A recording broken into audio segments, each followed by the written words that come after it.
Hello and welcome to this update video for my JRPG! In case you're wondering, I will discuss the results of the straw poll from last week at the end of this video, so thank you everyone for voting, and if you want to take part in this week's straw poll, the link is down in the description.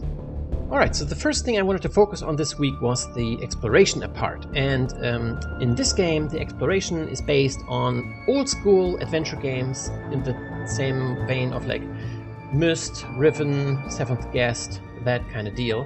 And as you can see, the camera is, I wanted to have the camera move through the environment as smooth as possible, and the first thing I did was get the mouse cursor so that the game can recognize the mouse cursor, so you can select certain objects in the world with your mouse pointer. And then I worked on camera movements. Now, as you can see, it was very difficult for me to get the movement smooth and in one smooth motion. And another difficulty I had was if the camera goes into the corner of the room, because in most rooms the camera will be somewhere similar like a security camera, so you have like this security camera kind of vibe, you're kind of playing like a little bit of a detective game, and so I went for this camera position basically. But the problem is that while the camera was moving into the corner, you see the corner of the room, and then it jerks around and you can see the rest, which was really bad. However, I got stuck at this point for a day basically, so in the next day I focused on something completely different. So what I did here is I went for fonts, and I wanted to have, I never watch anime, but some people suggested a certain anime, which is JoJo's Bizarre Adventures, which is amazing, by the way. And while I was watching that series, I noticed a certain font, and I really loved this font. So I found this website where you can take a picture and upload it, and the website will tell you what this font is. And I was amazed at how accurately that website gave me the exact font of that show from the German translations. And I was very happy to find it. So this is basically the font that I will be using for the dialogue and stuff like that in this game. After that little detour, I came back to the same problem of the camera movement, but this time after sleeping on the problem, I think I solved it, and now the camera movements are extremely smooth, and the camera is actually showing what I want the camera to show, and there is no math involved, but instead I'm using a system where the camera is looking at a point of interest as it's moving, and I'm very happy with this system so far. So basically what you're seeing here is pretty much what the actual gameplay could look like in the end, after a lot of more polish.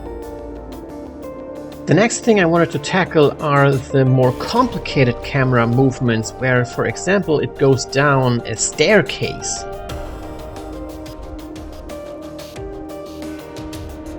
But as you can see, it's still a bit wonky, and this is not the final version yet. Here you can see me tweak the camera path. And what I found works best is when I have the smallest amount of different points, so that the camera movement is as smooth as possible. I've also played around a little bit with the visuals, trying to find the right style that I want to go with. I want to go with a medium between something dark and gritty like Unloved and something a lot more colorful and vibrant like Dimension Drifter. I want to go somewhere in the middle. So throughout the entire week I was playing around with different post-processing effects, or adding normal maps back into the engine or framework that I'm working with. Dimension Drifter had normal maps, but Town of Machine didn't because of the low poly style, and in the end I settled for a toned down version. I also brought back the metallic effect. Now in Dimension Drifter I had it on 100% basically, but for Town of Machine I noticed that when you look at the meshes from the top-down perspective, the metallic just reflects blackness, so all you can see is just black surfaces. So in this game I wanted to go with a medium, so it's not a 100% metallic, but somewhere in between. The reason why I'm doing this is because the realistic effects of the Unreal Engine clash too much with the low poly style that the game has, so I wanted to go in a kind of medium direction with all of this.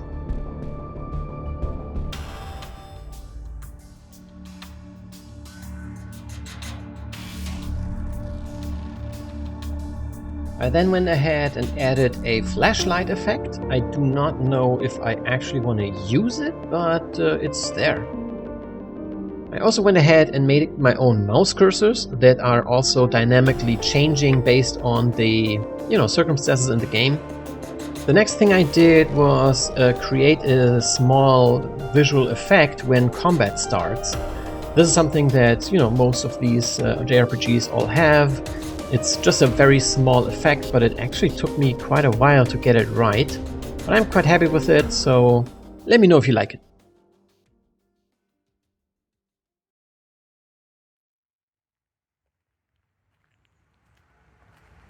I know what you're all thinking now.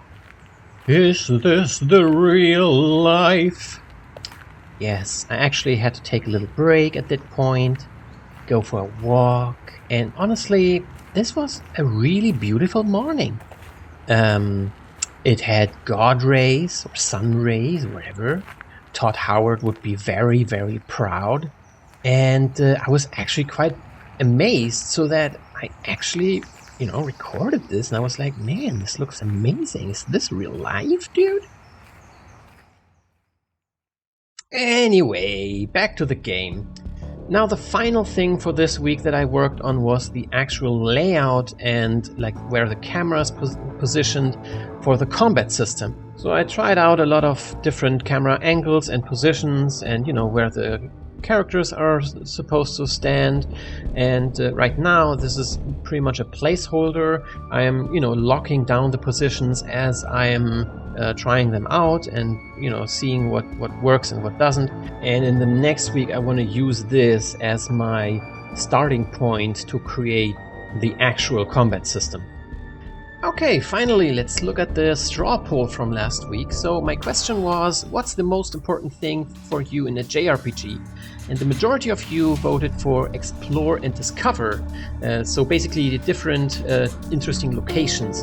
And one of the best things about this pen and paper RPG that I developed a long time ago is that I focused a lot of making sure that it has a lot of different locations to explore where these adventures could take place that my friends and I would play. And yeah, so I have a huge backlog basically of cool, interesting locations already. But just to give you a little idea, for example, parts of different realities have merged, and this includes other planets. So, for example, parts of Mars have merged with Earth, and therefore a lot of Martian deserts are all over the place. And in these deserts, there are ancient temples of civilizations that whatever have existed hundreds of thousands of years ago or whatever. And these are all locations that the player can explore. And on top of that, what I like to do is with all of my games, and even the Unloved VUD for Doom had it that all the locations, they tell a story of their own. So I really like to play with that around. So yeah, thank you guys for this straw poll, and if you want to take part in this week's straw poll, the link's down in the description, and I will discuss the results in the next video. So this is now a little sneak peek of how the game could actually look and feel.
All right, and this does it for this week.